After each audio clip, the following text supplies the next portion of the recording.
வணக்கம் கத்தார் நண்பா நண்பீஸ். நாங்கள் இன்னைக்கு India Gate way of India. Last video ஃபுல்லாகவே இந்தியா கேட்டுன்னு சொல்லிட்டேன். டெல்லி ட்ரிப் போனதுனால நிறைய பேர் அதை கரெக்ட் பண்ணியிருந்தீங்க. Thank you so much. Elephanta cave போகிறதுக்கு நிறைய கண்டிஷன்ஸ் இருக்குது. டைமிங் பார்த்தீங்கன்னா 9 to 5. நாங்கள் இப்போ போகிற இந்த ஃபெரி கப்பலுக்கு வந்து 120 rupees வந்து சார்ஜ் பண்ணியிருந்தாங்க. இதில் ரொம்ப முக்கியமாக நான் பார்க்க வேண்டியது என்னென்னா, குழந்தைங்க வயசானவங்களுக்கு உடம்பு முடியலன்னா கண்டிப்பாக கூட்டிகிட்டு வந்துடாதீங்க. ஏன்னு போக போக இந்த வீடியோ பார்த்தீங்கன்னா உங்களுக்கே புரியும். எலிஃபென்ட் கேவ்காக ஏறிட்டோம். சாரா போட்ல ஏறிட்டோம். சாரா பாப்பா பர்த்டே வந்து நாங்க போட்ல செலிப்ரேட் பண்ண போறோம். சாரா ஹாப்பி பர்த்டே சாரா. கண்டிஷன் அப்ளைடுன்னு சொல்லிட்டு நானே வந்து வயசானவங்களையும் குழந்தைங்களையும் கூட்டிகிட்டு போகிறேன். ஏன் அப்படின்னு பார்க்குறீங்கன்னா, நான் கொஞ்சம் ஆர்வ கோளாறு. அதனால தான் என்னை நம்பி பாவம் இவங்களும் வந்துட்டாங்க. ஒரு ஸ்டேஜ்க்கு அப்புறம் எனக்கே வந்து பயமாயிடுச்சு. ஏன் வந்து இவங்களை கூட்டிகிட்டு வந்தோம் அப்படின்ட்டு. ஏன் நான் இவ்வளோ பில்டப் கொடுக்குறேன்ட்டு அடுத்த வீடியோஸ் ஃபுல்லாக நீங்கள் பார்க்கும்போது உங்களுக்கு கண்டிப்பாக புரியும். என்ன மாதிரி உங்களுக்கு ஆர்வ கோளாறாக இருந்து நீங்கள் குழந்தைங்களையும் பெரியவங்களையும் கூட்டிகிட்டு போகணுன்னு நினச்சிங்கன்னா ஒரு சின்ன விஷயம் மட்டும் பண்ணுங்கள். ஒன்ஸ் அவங்கக்கிட்ட வந்து நீங்கள் அதாவது சிக்னஸ் இருக்கான்னு கேட்டுங்க. இல்லைனா கண்டிப்பாக வாமிட்ன்றது ஒன்று இருக்கும். அப்படியே வாமிட் எடுக்கிற மாதிரி இருந்தால் ப்ரிப்பேர்டாக வந்துக்குங்க. இன்னொன்று என்னென்னா, இந்த மாதிரி மேல் தடத்தில் உட்காராதீங்க. ஐ மீன் அப்பர் டெக்கில் வந்து கண்டிப்பாக உட்காராதீங்க. ஏன்னா வந்து நாங்கள் போனப்போ கிளைமேட் ரொம்பவே மோசமாக இருந்தது. படகு வந்து ரொம்ப ஸ்டீப் ஹைட்க்கு வந்து கிளைம்ப் ஆகி இறங்கிட்டு இருந்தது. அதை நீங்கள் அந்த அலையோட சீற்றத்தை பார்க்கும் போதே உங்களால் புரிஞ்சிக்க முடியும். நான் நிறையா க்ரூஸ் ஷிப்பில் ட்ராவல் ஆகியிருக்கேன். பட் இந்த பர்டிகுலர் ஷிப் வந்து எனக்கே வந்து கொஞ்சம் டெரர் ஆகிடுச்சு. ஏன்னா அலையோட சீற்றம் வந்து ரொம்ப அதிகமாக ஹைட்ஸ் இருந்தது. இப்போ பார்த்தீங்கன்னா இந்த கேட்வே ஆஃப் இந்தியாவிலேருந்து கரெக்டாக எலிஃபென்ட் கேவ் போகிறதுக்கு 1.5 hour ஜேர்னி காட்டுது. ஸோ இந்த பர்டிகுலர் ஐலாண்டுக்கு தான் நாங்கள் ட்ராவல் ஆகிட்டு இருக்கோம். இந்த ஐலாண்டோட நேம் கரக்புரி, அதாவது எலிஃபெண்டா கேவ்ஸ்னு சொல்லுவாங்க. இந்த இடத்துல நிறைய கேவ்ஸ் இருக்கும். ரொம்ப இன்ட்ரெஸ்டிங்கான ஃபேக்ட்ஸ் அதை பற்றி இருக்குது. அதெல்லாம் நெக்ஸ்ட் வீடியோவில் கண்டிப்பாக நான் போஸ்ட் பண்ணுறேன். தூரமாக இருந்து பார்க்கக்கூடிய கூட் ஷிப்ஸ் எல்லாமே ரொம்ப பக்கத்தில் இருந்து பார்த்தோம் நாங்கள். ஹாப்பி பர்த்டே சாரா. ஐயானோ அக்கா ஹாப்பி பர்த்டே போடுறேன். நான் போன வீடியோவில் மென்ஷன் பண்ணியிருந்த மாதிரியே ஆஜியலி தர்காக்கு எப்படி டைட்ஸ் பார்த்துட்டு வரணுமோ அதே மாதிரி தான் வந்து எலிஃபெண்டா கேவ்ஸ்க்கும் நீங்கள் டைட்ஸ் பார்த்துட்டு வாங்க. எப்போ டைட்ஸ் கம்மியாக இருக்கோ அந்த மாதிரி டைமில் நீங்கள் ட்ராவல் பண்ணீங்க அப்படின்னா வந்து ஷிப்போட அந்த ஒரு என்ன சொல்கிறது, அந்த ஷிப்போட மூவ்மெண்ட் வந்து உங்களுக்கு கம்மியாக இருக்கும். ஸோ அப்போ வந்து நீங்கள் நல்லாவே என்ஜாய் பண்ணிட்டு போக முடியும். இல்லைனா வந்து இங்கே பாருங்கள், ஆல்மோஸ்ட் வந்து இவங்க 2 பேரும் வந்து மயக்கமாட நிலையில் தான் இருந்துட்டாங்க.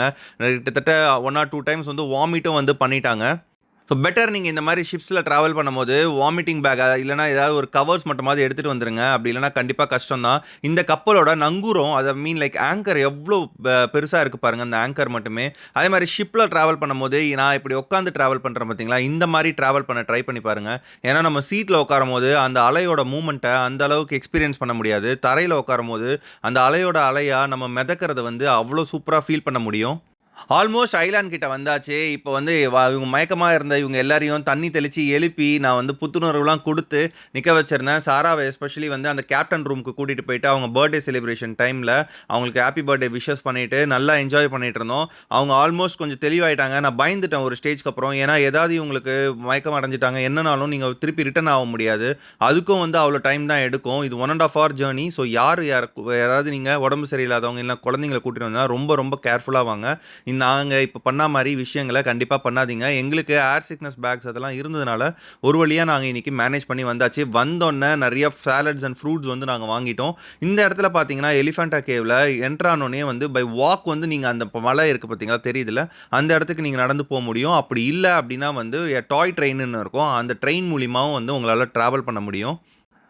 நான் கூட இவங்க எல்லாருமே கப்பலில் பார்த்தோன்னே ரொம்ப பயந்துட்டேன். பட் அம்மியும் சாராவும் வந்து அந்த ஐலாண்டு வந்தோடனே ஒரு மாதிரி பயங்கர எனர்ஜியாக ஆகிட்டாங்க. ஸோ வந்து ஈவன் ஃப்ரூட்ஸ் அதெல்லாம் சாப்பிட்டோன்னா இன்னும் நிறையா தெம்பாயிட்டாங்க. அப்போ தான் எனக்கு வந்து இன்னும் ஃப்ரெஷ்ஷாச்சு. ஏன்னா இன்னும் 100 steps வந்து மேலே ஏறணும். அப்போ தான் வந்து அந்த எலிஃபெண்டா கேவ்க்கே நம்ம போக முடியும். இப்போ நம்ம ட்ரெயின் வந்து வந்தாச்சு. நம்ம ட்ரெயின் ஸ்டேஷனில் தான் நின்றுட்டுருக்கோம். இது ட்ரெயின் வந்து ரொம்ப பக்கம், ஒரு ஆல்மோஸ்ட் ஒரு 2 kilometers தான் இருக்கும் அந்த வாக்கு. ஸோ நடக்க முடிஞ்சவங்க நடந்து போகலாம். அப்படி இல்லைனா இந்த ட்ரெயினை வந்து நீங்கள் யூட்டிலைஸ் பண்ணிக்க முடியும். அரௌண்ட் 20 rupees வந்து சார்ஜ் பண்ணியிருந்தாங்க அப் அண்ட் டவுனுக்கு ஒருத்தருக்கு. ஸோ நாங்கள் வந்தோன்னே எங்களோட பேக்ஸ் 2-3 இருந்தது. அது ஒரு ஷாப்பில் வந்து இந்த தண்ணி பாட்டில்லாம் வாங்குற இடத்துலேயே வந்து அந்த பேக்ஸ் எல்லாம் வச்சுட்டு எது ஈஸி கேரியோ அதை மட்டும் எடுத்துகிட்டு நாங்கள் வந்து இந்த ட்ரெயின் ஜேர்னியை என்ஜாய் பண்ணுறதுக்காக ரெடியாக இருந்துகிட்டு இருந்தோம். ஸோ இந்த ட்ரெயின் ஜேர்னி பார்த்தீங்கன்னா ரொம்ப ஸ்லோவாக தான் இந்த ட்ரெயின் போவோம். பட் இருந்தாலும் இந்த 2 சைட்லேயும் கடல், அதுக்கப்புறம் பின்னாடி ஃபுல்லாக மலை, அந்த பர்டிகுலர் சீனரியில் இந்த மாதிரி ஒரு ட்ரெயினில் நம்ம ட்ராவல் பண்ணிங்கன்னா இதோட ஒரு சூப்பரான எக்ஸ்பீரியன்ஸ் வேறு எதுவும் இருக்க முடியாதுன்னு தான் சொல்ல முடியும். பட் இதோட ஒரு சூப்பரான எக்ஸ்பீரியன்ஸ் ஒன்று இருக்குது அப்படின்னு நான் சொல்லுவேன். அது என்ன அப்படின்னா அந்த எலிஃபெண்டா கேவ் தான். தான். அந்த இடம் பார்த்தீங்கன்னா ரொம்ப ஹிஸ்டாரிக்கல் பிளேசஸ், அந்த வைபே வந்து ரொம்ப சூப்பராக இருந்துச்சு. அது நான் நெக்ஸ்ட் வீடியோவில் இன் டீட்டெயிலாக வந்து போடணும்னு தான் இருக்கேன். இதை பற்றி ஒரு பெரிய ரிசர்ச்சே எடுத்து வச்சுருக்கேன். அதெல்லாம் அடுத்தடுத்த வீடியோவில் நான் கண்டிப்பாக போடுறேன். இப்போ நம்ம வந்து எலிஃபண்டா கேவுக்குள்ளே என்ட்ரன்ஸ் கிட்ட போய்கிட்டு இருக்கோம். இந்த இடத்துல நிறைய ஷாப்ஸ் வந்து போட்டிருப்பாங்க. ஸோ நீங்கள் வந்து குழந்தைங்க கூட வந்தீங்கன்னா நிறைய டாய்ஸு ப்ளஸ் ஃப்ரூட்ஸ், அதுக்கப்புறம் அங்கே இருக்க லோக்கல் ஃப்ரூட்ஸ் எல்லாம் இருந்தது. ஸோ அதெல்லாம் வந்து நாங்கள் நல்லா வாங்கி சாப்பிட்டுட்டே வந்து கொஞ்சம் கொஞ்சமாக வந்து மூவ் ஆகிட்டு இருந்தோம். ஏன்னா இந்த பர்டிகுலர் இடம்லாம் பார்த்தீங்கன்னா ஒரு காலத்தில் எதுவுமே இல்லாமல் காடு மாதிரி இருந்தது. இப்போ நல்லா வந்து இந்த கவர்மெண்ட் வந்து ஆர்கனைஸ் பண்ணி வச்சுருந்தாங்க. இதெல்லாம் ரொம்ப நல்ல விஷயமா பட்டுச்சு. அது இல்லாமல் இந்த இடத்துல பார்த்தீங்கன்னா நம்ம கரும்பு ஜூஸ் வேணும் அப்படின்னு நினச்சிங்கன்னா இந்த இடத்துல கரும்பு ஜூஸும் வந்து நம்மளுக்கு கிடைக்கும். ஸோ இந்த அக்கா வந்து போகிற வழியிலே வந்து வாங்க வந்து கரும்பு ஜூஸ் குடிங்க அப்படின்னாங்க. அக்கா நான் உங்களை வீடியோ எடுக்கல, பின்னாடி வர என்னோட ஒய்ஃப் வீடியோ எடுத்துகிட்டு இருக்கேன்னு சொல்லி ஃபன் பண்ணிட்டு இருந்தேன். ஆனால் கண்டிப்பாக வரும்போது இவங்ககிட்ட கரும்பு ஜூஸ் டேஸ்ட்டே பண்ணி ஆகணும்னு முடிவு பண்ணி வச்சுருந்தோம். என்ட்ரன்ஸில் டிக்கெட் வாங்குறது எவ்வளோ முக்கியமோ அதோட ரொம்ப முக்கியம் உங்கள் கையில் இருக்க பொருளை வந்து நீங்கள் காப்பாற்றிக்கிறது. ஏன் அப்படி சொல்கிறேன்னு புரியல, ரீவைண்ட் பண்ணி பார்ப்போமா. அம்மி கையில் வச்சுருந்த ஃபுட்டை வந்து ஒரு குரங்கு வந்து பிடுங்கிடுச்சு. அவங்க அயான்னு நினச்சி ஒரு நிமிஷம் அதை பார்த்து பயந்துட்டாங்க. அப்புறம் தான் தெரிஞ்சு அது குரங்குன்னு சொல்லி. இந்த ஏரியாவில் குரங்குங்களோட தொல்லை ரொம்ப அதிகமாக இருக்கும். இதே தான் வந்து குரங்குங்களும் கண்டிப்பாக நினைக்கும், இந்த ஏரியாவில் இந்த மனுஷங்க தொல்லை ரொம்ப அதிகமாக இருக்கேன்னு சொல்லி. ஆமாம், நாங்கள் போகிற எல்லா பொருளையும் வந்து அங்கே ஸ்நாச் பண்ணிட்டு இருந்தது. நாங்கள் பேசிகிட்டு இருந்த கேப்லேயே வந்து அடுத்து லிம்கா பாட்டில் வந்து தூக்கிட்டு போயிடுச்சு அம்மிக்கிட்ட இருந்து. ஆக்சுவலாக அங்கே இருந்த மங்கீஸ் வந்து பயப்படவே மாட்டேங்குது. நம்ம ஏதாவது பொருள் வச்சுருந்தோன்னா அதை ஸ்நாச் பண்ணுறது தான் அதோட ஒரே டார்கெட்டாக இருக்கும். எப்படி லிம்கா பாட்டில் எடுத்துகிட்டு மேலே ஓடிட்டு இருக்கு பாருங்கள்.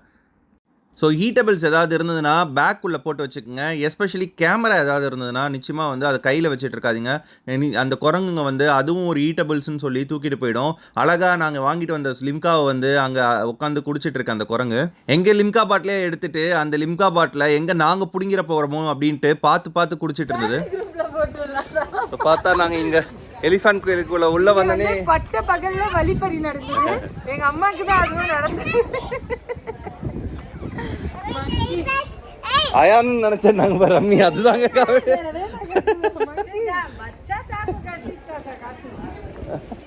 அயான் அங்கே இருந்த குரங்கு ஹைட்டில் இருந்ததுனால அம்மி குரங்குக்கு பதிலாக அயான் தான் எடுத்துகிட்டு போயிட்டான்னு ஃபஸ்ட்டு நினச்சிட்டாங்க. அப்புறம் தான் அவங்களுக்கு ரியலைஸ் பண்ண லேட் ஆகிடுச்சு. குரங்கு தான் எடுத்துகிட்டு போயிடுச்சு. நீங்கள் நிறையா குரங்குகள் இருந்தது. அது இல்லாமல் அந்த குரங்குகள் வந்து ரொம்ப சகஜமாக வந்து மனுஷங்களோட பழகிட்டு இருந்தது. ஃபுட்டு பார்த்தா மட்டும் கொஞ்சம் டெரர் ஆகிடுதுங்க. ஏன்னா அதுங்களுக்கு பசி போல் கண்டிப்பாக வந்து ஃபுட்டை ஸ்நாச் பண்ணாமல் விடாது. டிஃப்ரெண்ட்டான கிராஃப்ட் ஒர்க்ஸ் எல்லாம் இங்கே இருந்தது. எஸ்பெஷலி இந்த மாதிரி இடத்துக்கு போனோன்னா நம்ம மேக்ஸிமம் வந்து பிளாஸ்டிக்ஸ் எல்லாமே அவாய்ட் பண்ணுவோம். நிஷாக்கும் வந்து பிளாஸ்டிக் திங்ஸ் வாங்குறதுல வந்து அவ்வளோ உடன்பாடு கிடையாது. இங்கே பார்த்தீங்கன்னா உண்டிகோல்லாம் இருந்தது. எனக்கு உண்டிகோல் பார்த்தோன்னே எங்கள் அம்மா ஞாபகம் தான் வந்தது. இது வரைக்கும் எனக்கு வாங்கி கொடுத்ததே இல்லை. யார் கண்ணிலையாவது நான் அடிச்சிருவேன்னு சொல்லிட்டு இந்த வாட்டி வாங்கியே ஆகணும் அப்படின்னு தான் முடிவு பண்ணியாச்சு. ஸோ அது இல்லாமல் நிறையா வந்து இந்த ஸ்டோன் என்கிரேவிங், அதுக்கப்புறமேல்ட்டு நிறைய ஸ்டாச்சூஸு, அப்புறமேலு லைக் பெயிண்டிங்ஸு, இந்த மாதிரி நிறையா விஷயம் வந்து அங்கே அவைலபிளாக இருந்தது. பார்க்கக்கூடிய எல்லா விஷயமும் வந்து வாங்கணும்னு ஆசையாக இருந்தது. பட் என்னென்னா இப்போ வாங்கிட்டோன்னா நம்ம எடுத்துகிட்டு போகிறது வந்து அந்த லோடோடு எடுத்துகிட்டு போகிற மாதிரி இருக்கும். இது பார்த்தீங்கன்னா கொஞ்சம் டெரராக இருந்தது. நிஷா என்னை அடித்து கூட்டிகிட்டு போயிட்டாங்க இது வாங்கக்கூடாதுன்னு சொல்லி. இதுங்க வந்து நிறைய கடையில் வந்து visa and credit card accept பண்ணுவாங்க. இங்கே அந்த 3 monkeys வந்து ரொம்ப நாளுக்கு அப்புறம் பார்த்தோம். அது வாங்கலான்னு சொல்லி நாங்கள் யோசிச்சு வச்சுருந்தோம். ஸோ ரிட்டர்ன் வரும்போது அது வாங்கலான்ற மாதிரி பிளான் பண்ணியிருந்தோம். So Natraja statues, Lord Buddha, அந்த மாதிரி நிறையா விஷயம் இருந்தது. எலிஃபண்ட் கேவ்ஸில் நாங்கள் ஏறிட்டு இருக்கோம். அம்மி வந்து முடியலன்னதுனால அம்மியை ஒரு ரெஸ்டாரண்ட்டில் நாங்கள் சாப்பிட வச்சுட்டு ஏறிட்டு இருக்கோம். Sara birthday is exciting. It's so fun. So கப்பலில் மயக்க போட்டு விழுந்த சாரா இங்கே வந்தோன்னே தெளிவாயிட்டா. ஸோ இது ரொம்ப சூப்பராக இருக்குது. வர வழியில் ஒரு சூப்பரான வெஜ் ரெஸ்டாரண்ட் பார்த்தோம். அந்த இடத்துல அம்மியை உட்கார வச்சுட்டு, ஏன்னா அவங்களால ஏற முடியலன்னு சொல்லிட்டாங்க. ஸோ நாங்கள் அங்கேயே அவங்கள உட்கார வச்சுட்டு நாங்கள் மட்டும் மேலே போயிட்டு பார்த்துட்டு வரோம் அப்படின்னு சொல்லியிருந்தோம். ஸோ அயான் அண்ட் சாரா வந்து ரொம்ப எக்ஸைட்டிங்காக இந்த எலிஃபண்ட் கேவுக்கு போயிட்டுருக்காங்க. நாங்களும் ரொம்ப எக்ஸைட்டிங்காக போயிட்டுருக்கோம். இந்த எலிஃபண்ட் கேவில் பல ஆச்சரியமான விஷயங்கள் நடந்தது. அது என்னன்றதை அடுத்தடுத்த வீடியோவில் நான் உங்களுக்கு அப்டேட் பண்ணுறேன். இந்த எலிஃபண்ட் கேவுக்கு ஒரு டிக்கெட் எடுக்கிற மெத்தடே வந்து டிஃப்ரெண்ட்டாக இருந்தது. அதுவும் உங்களுக்கு நான் என்னன்றதை நெக்ஸ்ட் வீடியோவில் கண்டிப்பாக மென்ஷன் பண்ணுறேன். இந்த வீடியோ கண்டிப்பாக இன்ஃபர்மேட்டிவ் ப்ளஸ் உங்களுக்கு பிடிச்ச மாதிரி இருந்திருக்கும்னு நம்புகிறோம். ஸோ இந்த வீடியோ பிடிச்சிருந்ததுன்னா லைக் பண்ணிவிட்டு எங்கள் சேனலை சப்ஸ்கிரைப் பண்ணுங்கள். அடுத்தடுத்த வீடியோ இன்னும் எக்ஸைட்டிங்காக நாங்கள் போஸ்ட் பண்ணுறோம். தேங்க்யூ ஃபார் வாட்சிங்.